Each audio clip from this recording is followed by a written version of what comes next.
My daughter's fiancé forbade me from attending their wedding, saying contemptuously, "There's no place for beggars like you at our celebration." My daughter silently supported him, choosing money over family. But when my Rolls-Royce pulled up, and he found out about my real fortune, $25 million, their reaction was priceless. You won't believe what happened next. Before we continue, please subscribe to the channel and write in the comments what time it is where you are now. And frankly, old man, beggars like you have no place at our wedding. This will be an elite event, and you'll just ruin the atmosphere. The crystal chandelier above our table seemed to dim as Alexander's words hit me. My hands trembled against the white tablecloth, and I felt every eye in the upscale steakhouse turn toward us. The wealthy diners at neighboring tables leaned closer, their whispers creating a buzz of anticipation. Alexander sat there in his $4,000 suit, one arm draped possessively around my daughter's shoulders. His gold watch caught the light as he gestured dismissively at my worn button-down shirt and simple khakis. I'd driven 2 hours through New York City traffic to meet this man, hoping to connect with the person Sophia claimed to love. Dad. Sophia's voice was barely a whisper. She wore a dress I'd never seen before. Designer, expensive, transforming her into someone I hardly recognized. Her manicured fingers fidgeted with the enormous diamond on her ring finger. Maybe Alexander has a point. Those words hit harder than his insults ever could. "This will be a very refined celebration," she continued, not meeting my eyes. "The guest list is, well, it's mostly Alexander's business associates and their families, people from a certain level of society." I stared at my daughter, the little girl who used to defend me when other kids made fun of our modest car, who'd proudly introduced me as the smartest daddy in the world. Now she couldn't even look at me while agreeing that I wasn't good enough for her wedding. Alexander snapped his fingers at a passing waiter. "Another bottle of the Dom Perignon," he commanded, then turned back to me with a smirk. "You understand, don't you? This isn't personal. It's just business. Image matters in my world." The waiter hurried away, probably grateful to escape the tension. I noticed how the restaurant staff avoided our table now.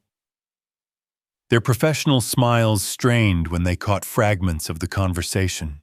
"Daddy, please don't make this harder than it has to be," Sophia pleaded, finally meeting my gaze, but her eyes held no warmth, only embarrassment. Embarrassment of me. I felt the floor drop away beneath my chair. The ringing in my ears grew louder as I processed what was happening. My own daughter, the child I'd raised alone after Elizabeth died, the girl I'd worked double shifts to buy school clothes for, was choosing this arrogant stranger over her father. "I understand," I said quietly, my voice somehow steady despite the earthquake inside my chest. "I wish you both happiness." I folded my napkin carefully, placed it beside my untouched wine glass, and stood. My movements felt mechanical, disconnected from the storm raging inside me. The couple at the table behind us had stopped pretending to eat, watching our family drama unfold like dinner theater. As I walked toward the exit, Alexander's voice carried across the restaurant.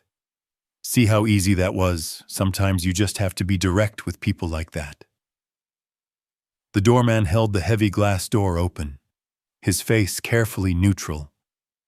Behind me, I heard Sophia's nervous laugh, forced, artificial, nothing like the genuine joy I remembered from her childhood. The cool spring air hit my face as I stepped onto the sidewalk, but it did nothing to cool the burning shame spreading through my chest. My hands shook so violently, I couldn't get the key into the ignition.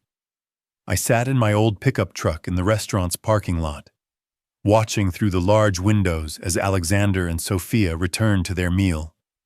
She was animated now, gesturing with her wine glass while he nodded approvingly. They looked relieved, like they'd just solved an unpleasant problem. The engine finally turned over with its familiar rumble. I pulled out of the lot and merged into New York City traffic. The city's glittering wealth mocked me through my windshield. Ferrari after Mercedes after BMW surrounded my weathered truck, their drivers probably wondering what poor fool was driving such a relic through their sophisticated world. I drove mechanically, muscle memory guiding me toward Interstate 95 North. The radio played some classical piece I didn't recognize, but I couldn't focus on the music. Alexander's words kept replaying, "Beggars like you, people like that." But worse than his cruelty was the realization dawning on me. This hadn't been spontaneous. He'd planned this humiliation, probably coached Sophia on what to say. The Bronx gave way to Westchester County, familiar exit signs flashing past.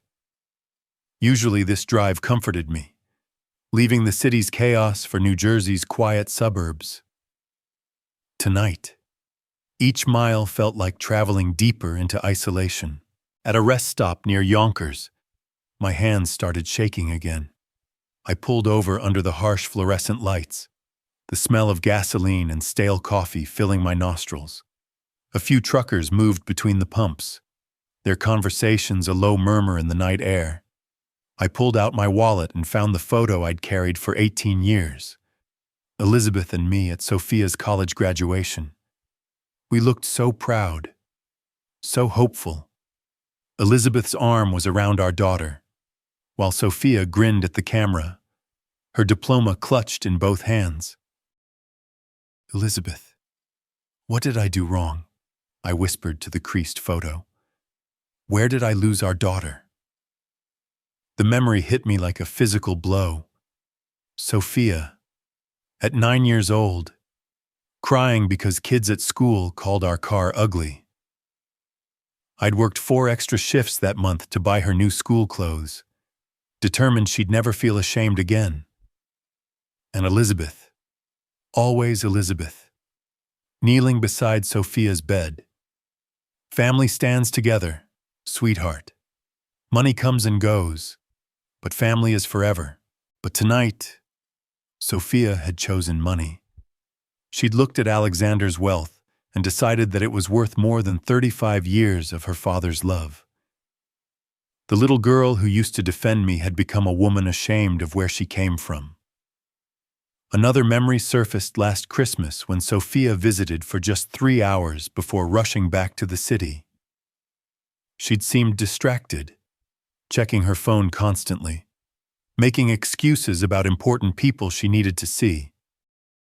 I'd thought it was just youth, the natural progression of a daughter building her own life. Now I understood she'd been pulling away for months, maybe years, embarrassed by my modest house, my old truck, my simple clothes. Alexander hadn't corrupted her. He'd simply given her permission to express what she'd been feeling all along. Back on the highway, approaching the Newark exit, I felt something shift inside me. The initial shock was crystallizing into something colder, more purposeful. 35 years I'd given everything to that child. 35 years of sacrifice, of putting her needs above my own, of building a future for her. And she'd thrown it all away without hesitation, choosing his side the moment he demanded it. The hurt was still there, a constant ache behind my ribs. But alongside it, something else was growing, a quiet, determined anger that surprised me with its clarity. If Sophia wanted to judge people by their money, perhaps it was time she learned exactly how much money was involved. I hadn't slept. Dawn found me still pacing my kitchen, the coffee maker gurgling as it brewed my 4th pot of the night. The house felt different somehow.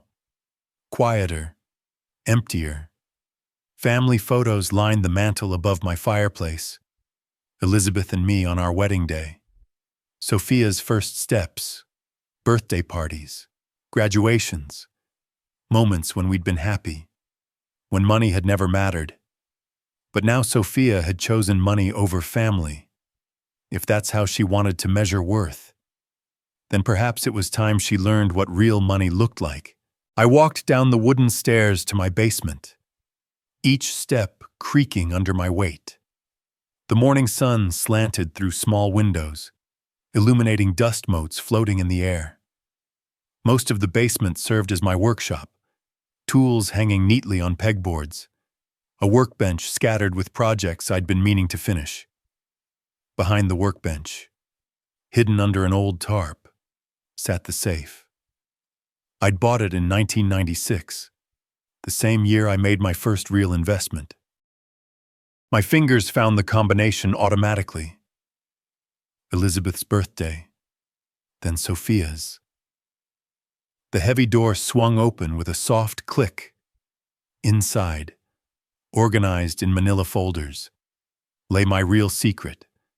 Stock certificates, investment documents, bank statements, the paper trail of decisions that had seemed crazy at the time, but proved brilliantly prescient. The Apple folder came first. I pulled out the certificate dated October 10th, 1996. 2,000 shares at $40 each. My entire life savings at the time invested in a computer company most people thought was doomed. My engineering colleagues had laughed, called it throwing money away, $80,000 down the drain. My boss had said, "You could have bought a nice car with that money." Instead, I'd bought Apple stock 4 months before they announced the return of Steve Jobs. The Tesla folder was thicker. My second major gamble made in 2004 when Elon Musk was just another Silicon Valley dreamer with an impossible idea about electric cars. Another $60,000 invested when Tesla was barely more than a concept and a business plan. I fired up my old laptop and checked the current stock prices.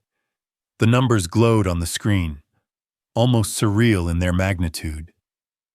Apple $300 per share. Tesla $220 per share. With stock splits and dividend reinvestments over the years. My simple investments had multiplied beyond anything I dared to imagine. The calculations were staggering. My Apple investment was now worth $15 million. Tesla had grown to $8 million. Various other tech investments I'd made over the years added another $2 million to the total. $25 million hidden in my basement while my daughter called me a beggar. I pulled out another folder, the one that hurt the most to see. Draft documents for Sophia's wedding gift prepared 4 months ago by my attorney. A trust fund worth $15 million, structured to provide for her future while encouraging education and charitable giving. I'd planned to surprise her with it as my wedding speech, securing her financial future forever. The cruel irony was breathtaking. She'd humiliated me for being poor while sitting across from a man worth more than everyone in that restaurant combined. She'd chosen Alexander's flashy wealth over her father's quiet abundance. I reached for my phone and dialed William Carter. My broker for the past 18 years, Isaiah Williams sounded surprised. "You never call during business hours. Is everything all right?" "Everything's fine. William, I need to make some changes to my will, specifically to Sophia's inheritance." "Changes." But I thought, "Isaiah, what's happened? Let's just say circumstances have changed. I want to revise the trust fund arrangements." As we talked through the details, I felt a strange satisfaction building. Alexander wanted to play games with money, judge people by their bank accounts, exclude those he deemed unworthy. Perfect. I could play that game too. And unlike Alexander, I actually had the resources to make it interesting. I carefully returned all the documents to the safe and spun the combination lock. Walking back upstairs, I caught myself smiling for the first time since last night. Not a warm smile, but something colder, more calculating. If Sophia wanted to learn about real money, about actual power, I was more than happy to provide that education. The phone rang just as I reached the kitchen, its shrill sound cutting through the morning quiet. The newspaper lay folded beside my breakfast plate, but I couldn't focus on the headlines. Yesterday's hurt had crystallized into something harder, more useful. My eggs grew cold as I sat at my small kitchen table, morning sunlight streaming through windows that needed new curtains. The chipped coffee mug in my hands felt familiar, comforting in its simplicity. The phone rang, cutting through the peaceful morning silence like a blade. Sophia's name appeared on the caller ID. I let it ring twice more before answering, my voice carefully controlled. "Hello, daughter. Good morning. Daddy." Her tone was artificially sweet, dripping with false warmth. "How are you feeling today? Fine. What do you need?" A pause. Then the manipulation began in earnest. "Well, I was hoping we could talk about the wedding. There are some details Alexander and I need to finalize." And she trailed off, waiting for me to fill the silence. I didn't. "The thing is, Daddy, we've run into a small financial situation. The florist wants their payment up front, and the decorator needs a substantial deposit by Friday. Alexander's money is temporarily tied up in some important investment opportunities." "How much? $40,000? She said it casually, as if discussing the weather. "I know it sounds like a lot, but everyone else's parents are contributing significantly. I just thought you'd want to help make my special day perfect." The audacity took my breath away. Yesterday I was a beggar, unfit for her wedding. Today she needed my money. "That's interesting," I said slowly. "Yesterday I was too poor to attend your wedding. Today you're asking me for $40,000. Daddy, that's completely different." Her voice sharpened. "This is about the wedding itself, not about social considerations." "Social considerations," I repeated the phrase, tasting its bitterness. "I see. Just give me the money. Why are you being so difficult about this?" The mask slipped completely now, revealing the entitled woman she'd become. "It's not like you have anything else to spend it on in that little house, no." "What do you mean, no?" "I mean, no. Sophia, ask Alexander's wealthy friends. Ask his important business associates. I'm sure they'd be happy to help with your social considerations. You're being ridiculous. I'm your daughter." "Yes," I said quietly. "You are. And yesterday you made it very clear what that means to you." The line went silent for a moment. When she spoke again, her voice was cold, calculating. "Fine, don't help. But don't expect any relationship with me after this. Alexander says I don't need people in my life who won't support my happiness. Goodbye, Sophia." I hung up before she could respond. The kitchen fell silent again, but it felt different now, emptier. I sat staring at the phone, processing what had just happened. $40,000, more money than most people made in a year, requested as casually as borrowing $20 for lunch. She had no shame, no recognition of yesterday's cruelty. In her mind, the wedding justified everything, erased all her betrayals. I pulled out my calendar and studied the date circled in red, July 20th, 4 weeks away. Time enough to teach her what real money looked like. 4 weeks passed slowly. I'd spent the time researching, planning, making quiet phone calls to my broker. Every detail needed to be perfect for what I had in mind. Saturday afternoon found me at the corner cafe in downtown Trenton, sitting at an outdoor table under the spring sunshine. I'd chosen this spot deliberately. Rachel often came here on weekends to grade papers and plan lessons. My newspaper served as a prop while I waited, a cup of coffee growing cold in front of me. She appeared right on schedule, laptop bag slung over her shoulder, looking cheerful and completely unsuspecting. Mr. Lockwood. Her face lit up with genuine pleasure. What a wonderful surprise. Are you here planning wedding surprises? Too perfect. She'd given me the opening I needed. Rachel, how lovely to see you. Please sit down. I gestured to the empty chair across from me. Wedding surprises. She settled in eagerly, practically glowing with excitement. Oh, I probably shouldn't say anything, but since you're Sophia's father, I've been helping with some of the final details. July 20th is coming up so fast. Indeed, it is. I leaned forward with apparent fatherly interest. Tell me about this venue. Sophia mentioned something about the Hamptons, the Grand Estate. It's absolutely gorgeous. Alexander really knows how to pick locations. 250 guests. Can you imagine the catering alone is costing $200 per person? She shook her head in amazement. I've never seen anything so elegant. 250 guests. $50,000 for catering. The numbers were staggering. Yet Sophia had begged me for money, as if they were struggling. What time does everything begin, I asked. Maintaining my interested father facade.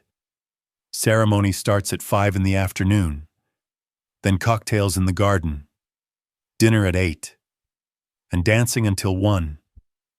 There's even valet parking. Alexander insisted on it. He said his business associates expect a certain level of service. How thoughtful of him. The words tasted bitter, but Rachel didn't notice my tone. Sophia seems a bit stressed about everything being perfect, Rachel continued, unconsciously providing more intelligence. Alexander has very specific ideas about how everything should look. The flowers, the music, even the seating arrangements. Everything has to meet his standards. I nodded sympathetically. It sounds like quite an undertaking.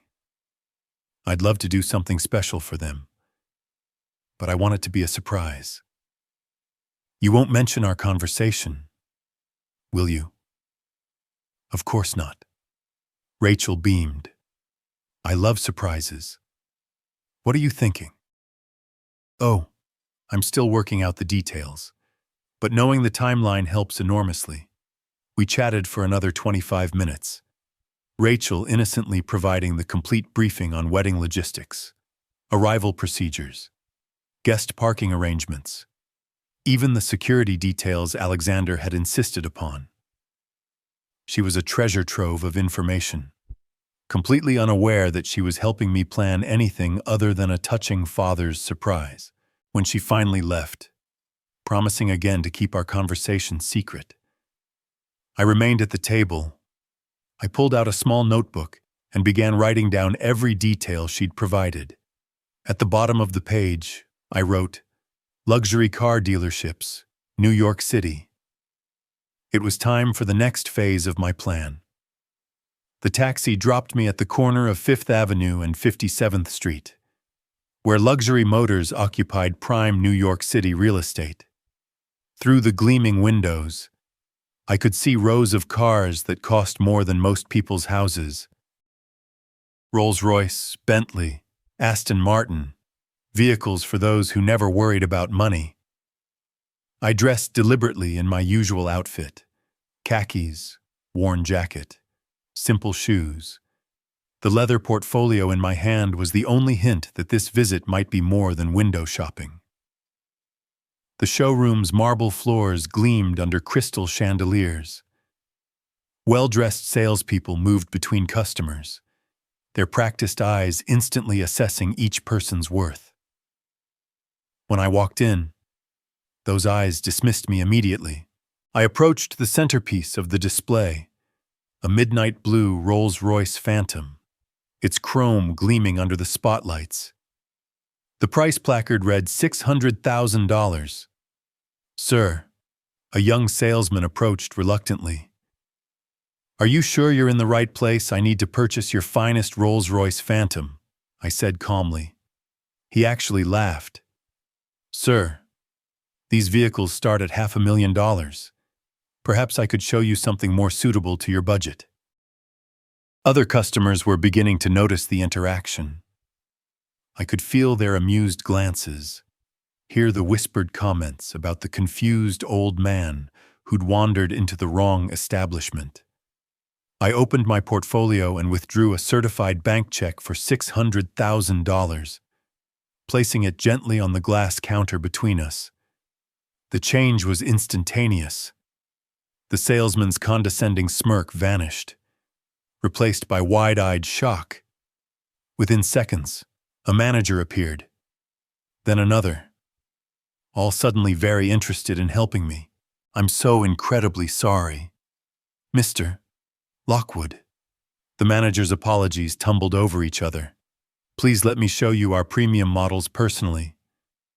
For the next hour, I was treated like royalty. Every feature was demonstrated.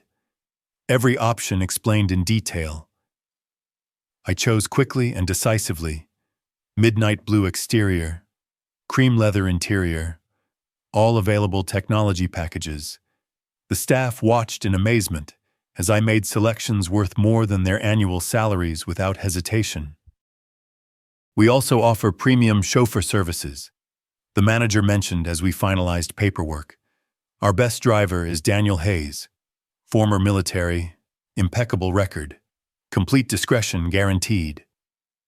Daniel appeared within minutes, tall, professional, wearing a perfectly pressed uniform. His handshake was firm, his manner respectfully attentive. It would be an honor to work with you. Mr. Lockwood, he said after I'd explained my basic requirements. When would you need the service? July 20th. A wedding in the Hamptons. The details are somewhat unconventional. I understand completely, sir. Discretion and professionalism are my specialties.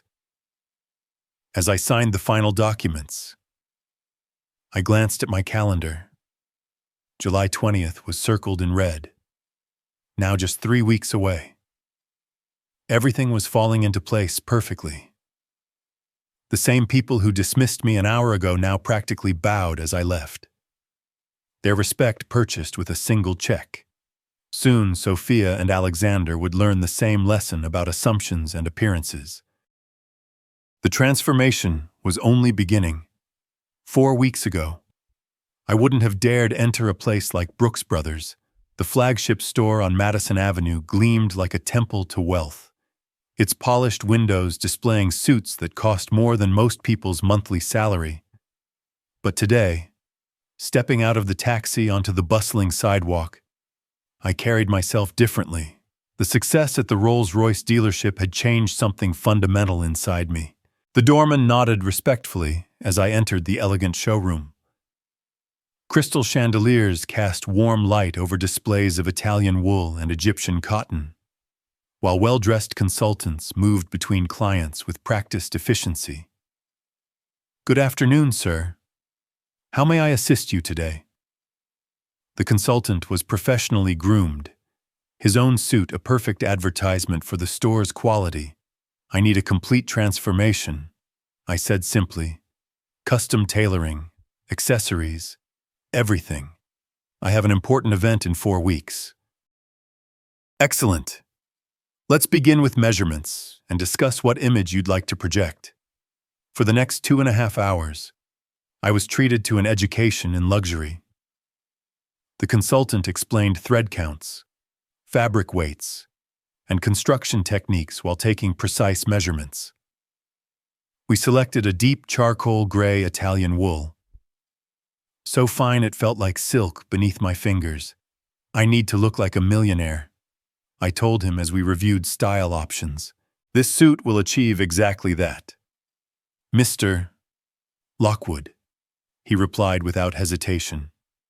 Classic cut, impeccable construction, perfect fit. You'll command respect the moment you enter a room. We moved to accessories. A Rolex date just worth $18,000. Its gold and steel gleaming under the showroom lights. Egyptian cotton shirts. A silk tie with subtle burgundy threading. Italian leather shoes crafted by hand in Florence. Each piece cost more than my old monthly budget. But together they created something powerful. The preliminary fitting revealed a man I barely recognized. The suit transformed my posture, my bearing, my entire presence. In the mirror, I no longer saw a modest retiree from New Jersey.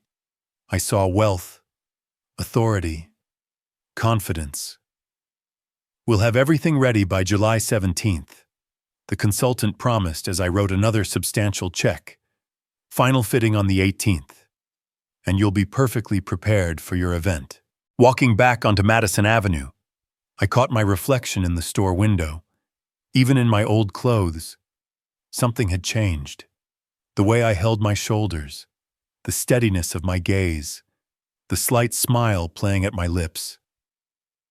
July 20th was exactly 4 weeks away. Time to show them who I really was. I pulled out my phone and scrolled to Daniel's number. There were final arrangements to discuss, timing to coordinate, details to perfect. The transformation was nearly complete. Dawn broke clear and bright on July 20th, painting my modest bedroom in golden light. I'd slept better than I had in months, waking naturally at 7 without an alarm. Today felt different, charged with possibility, heavy with destiny. Breakfast was simple: eggs, toast, black coffee in my familiar chipped mug. But I ate with purpose, savoring what might be the last meal in my old life. By tomorrow, everything would be different. The wedding invitation that was never sent lay on my kitchen table. Elegant script announcing the union of Sophia Lockwood and Alexander Harrington at 5 o'clock. I had other plans for 5 o'clock. The shower water ran hot and steady as I prepared for my final performance. Every detail mattered now.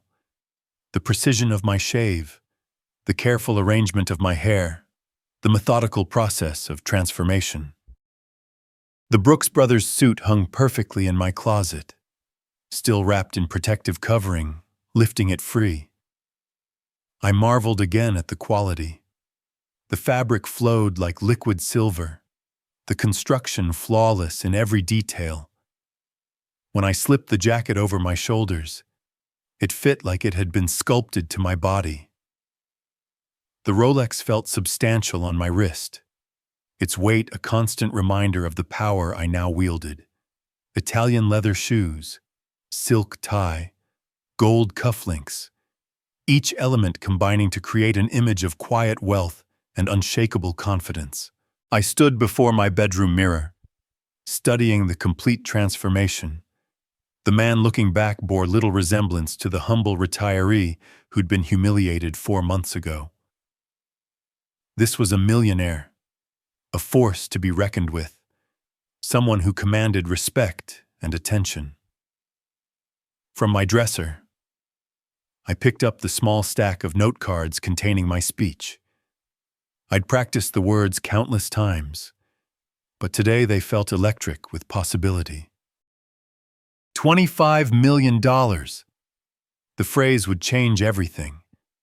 Elizabeth's photograph smiled at me from the nightstand, her eyes warm with the love I remembered. I hope you understand what I have to do. I whispered to her image. They need to learn that family matters more than money. At exactly 3:30, the deep rumble of the Rolls-Royce engine announced Daniel's arrival. Through my front window, I watched neighbors emerge from their modest homes to stare at the luxury vehicle parked in my driveway. The contrast was striking. A $600,000 car outside a house worth less than $250,000. Daniel stood beside the open rear door, immaculate in his chauffeur's uniform. Good afternoon, Mr. Lockwood. You look impeccable. Thank you. Daniel, today will be very interesting indeed. I settled into the cream leather interior, the door closing with a satisfying thunk that spoke of German engineering and British craftsmanship. As we pulled away from my quiet street, I caught one last glimpse of the modest house where I'd lived since Elizabeth died. By evening, I would never need to pretend to be poor again. The grand estate appeared through the Rolls-Royce's tinted windows like something from a fairy tale. Manicured gardens stretched across rolling hills punctuated by marble fountains and classical statuary. The main building rose 3 stories in Georgian splendor, its columns and terraces declaring wealth in every architectural detail. Impressive venue, Daniel observed as we approached the circular drive where other luxury vehicles deposited guests. Indeed, Alexander certainly knows how to spend money. Bentleys, Lamborghinis, and Mercedes-Benzes lined the valet area, their owners dressed in designer attire that probably cost more than most people's cars. I counted easily 250 guests mingling on the terraces and gardens, their laughter and conversation creating a buzz of refined celebration. Daniel positioned the Rolls-Royce perfectly at the main entrance, directly in line with the guests' sightlines. As he came around to open my door, I caught sight of Sophia and Alexander near the garden entrance, greeting arrivals with practiced smiles. They looked happy, confident, completely unaware that their world was about to change. "Shall I wait here?" Sir Daniel asked, as I stepped onto the stone drive. "Yes, I suspect this won't take very long." The moment I emerged from the vehicle, heads began to turn. Conversations paused mid-sentence as 250 wealthy guests tried to process what they were seeing. The Rolls-Royce commanded attention, but my appearance sealed their fascination. "Who is that?" I heard someone whisper. "Look at that car. That's a Phantom. $600,000 at least." "Is that Sophia's father?" I thought Alexander said he was. The whispers spread like ripples across the gathering. I walked with measured confidence toward the reception area, every step calculated for maximum impact. My Rolex caught the afternoon sunlight. My Italian shoes clicked authoritatively on the stone pathway. Sophia spotted me first. Her champagne glass froze halfway to her lips, her face cycling through confusion, recognition, and shock. She grabbed Alexander's arm, whispering urgently in his ear. Alexander's head snapped up, his confident smile vanishing as he stared at the approaching figure. I could see his mind racing, trying to reconcile the image of the beggar from the restaurant with an obviously wealthy gentleman walking toward him. "Mr. Lockwood." Alexander's voice cracked slightly as he hurried forward. Sophia stumbling to keep up. We simply forgot to send you an invitation. How wonderful that you could make it anyway. How considerate of you to remember me now," I replied smoothly, accepting a champagne flute from a passing waiter. "Lovely venue. You have excellent taste." The guests continued staring, their assessment of the wedding party shifting with every second. Wealth attracted wealth, and I could feel their curiosity drawing them closer, eager to understand this intriguing development. Alexander struggled to maintain composure, while his brain processed the impossible. The man he'd called a beggar had arrived in a Rolls-Royce, wearing clothes worth more than most people's annual salary. I sipped my champagne and checked my Rolex. 4:55. The ceremony would begin in 5 minutes. Perfect timing for what came next. The reception flowed seamlessly from ceremony to celebration, guests mingling on the terrace before moving into the ballroom for dinner. Crystal chandeliers cast warm light over tables adorned with white roses and gold accents, while a string quartet provided elegant background music.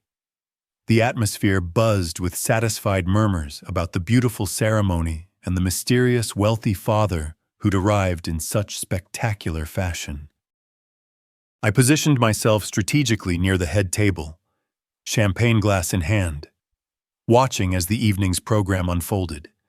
Sophia kept glancing in my direction, her smile forced as she tried to process my transformation. Alexander maintained his confident facade, but I caught him whispering urgently to his groomsmen, probably trying to understand how the beggar had acquired such obvious wealth. The moment I'd waited months for arrived when the wedding coordinator tapped the microphone. "Ladies and gentlemen, before we begin dinner, we have a special toast from the bride's father, Mr.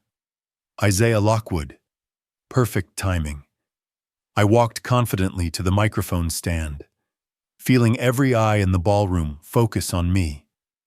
250 guests fell silent, their conversations dying as they anticipated the traditional father's blessing. Sophia looked hopeful for the first time all evening, perhaps thinking this would be a normal, touching moment. She was wrong.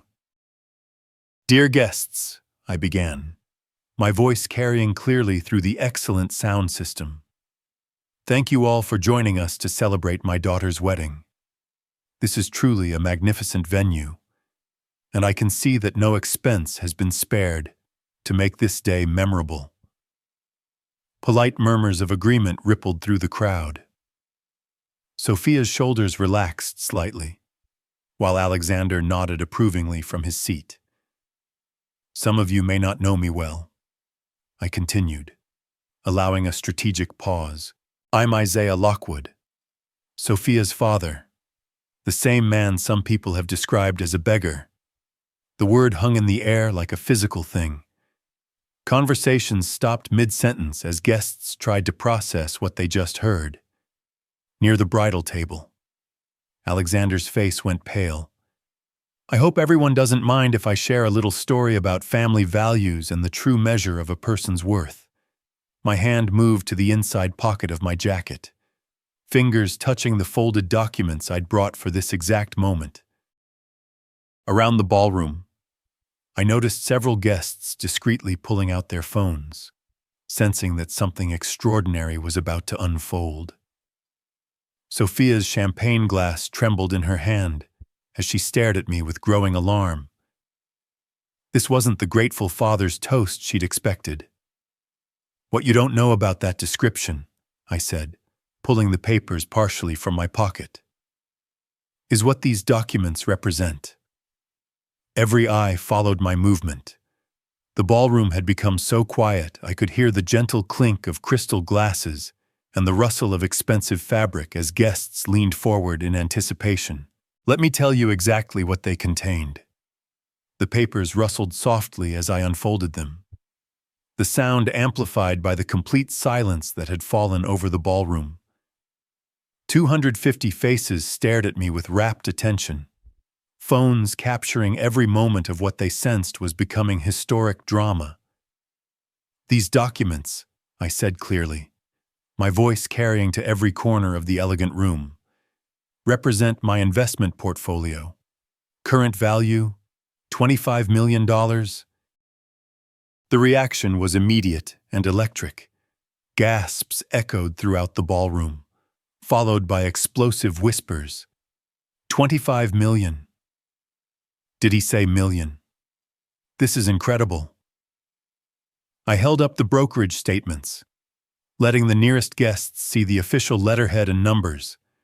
Apple computer stock purchased in October 1996 for $80,000. Tesla stock acquired in 2004 for another $60,000. Both investments now worth millions. Sophia's champagne glass slipped from her nerveless fingers, shattering on the marble floor. "Dad, please," she whispered, but her voice was lost in the crowd's amazed murmurs. "I am not and have never been a beggar," I continued, my tone remaining calm and measured. "I am, however, a father who was publicly humiliated by his daughter's fiancé for the crime of dressing modestly." Alexander shot to his feet, his face flushed with panic and rage. "This is ridiculous. You're making a scene at our wedding." But the crowd's attention remained fixed on me, their smartphones recording every word of this unprecedented revelation. "Originally," I said, reaching for another set of documents, "I'd planned a different wedding gift. $15 million in a trust fund established specifically for Sophia's future security." The number hit the room like a physical blow.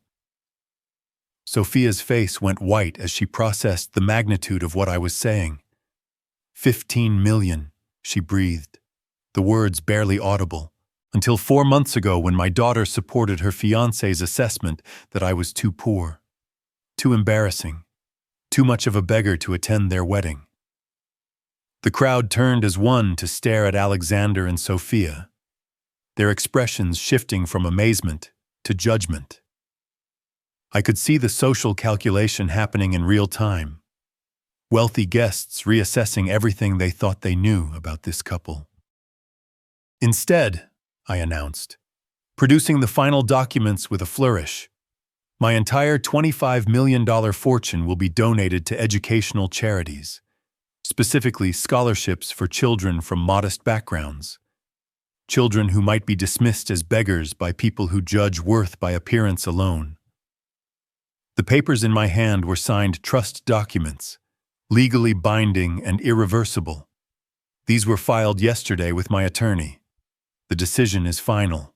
Sophia's wedding dress rustled as she stumbled toward the microphone, her face a mask of horror and disbelief.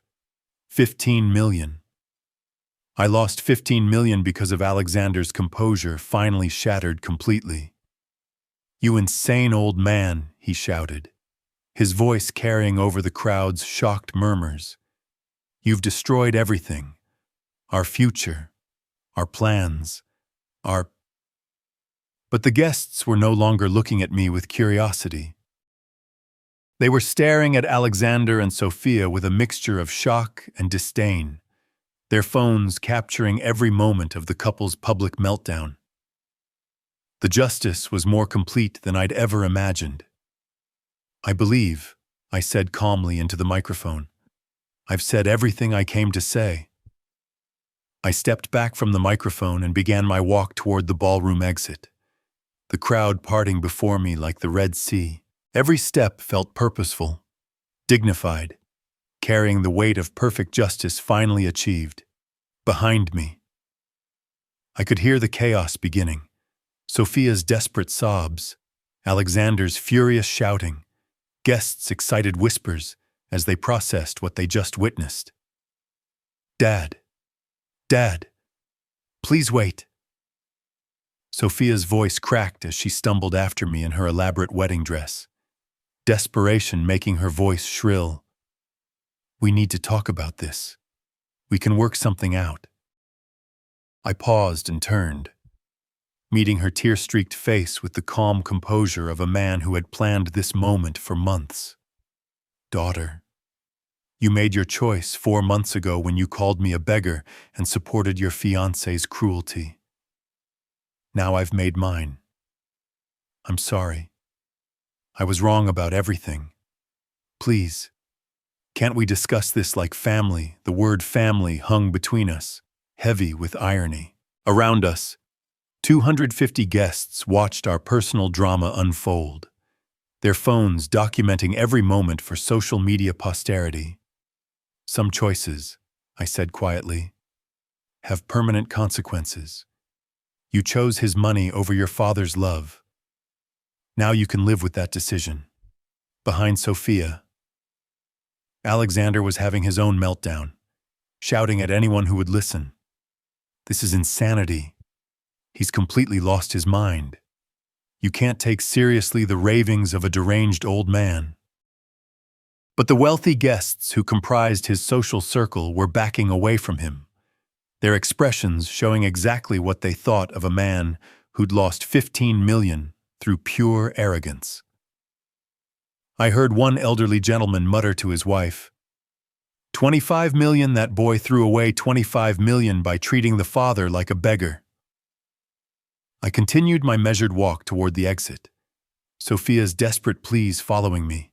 The ballroom doors opened onto the estate's grand foyer, where Daniel waited beside the Rolls-Royce. Professional as always, I trust everything went well. "Sir," Daniel asked, as he opened the rear door. "Better than I could have hoped," I replied, settling into the cream leather interior.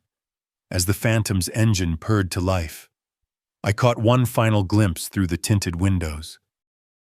Sophia stood alone on the estate's marble steps in her $1,000 wedding dress, mascara streaking down her cheeks as she watched her father and 15 million disappear forever.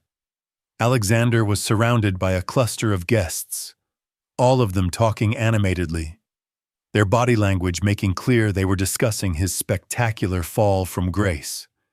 The Rolls-Royce glided silently down the estate's tree-lined driveway, carrying me away from the wreckage of the wedding and toward whatever came next. In the distance, I could see guests on the terrace, still animated in discussion about what they'd just witnessed. My phone buzzed with text messages. Probably Rachel, possibly Sophia, maybe even some of the guests who'd managed to get my number. I turned the phone off without reading them. Justice, I reflected as the New Jersey countryside rolled past the windows, had never felt so satisfying.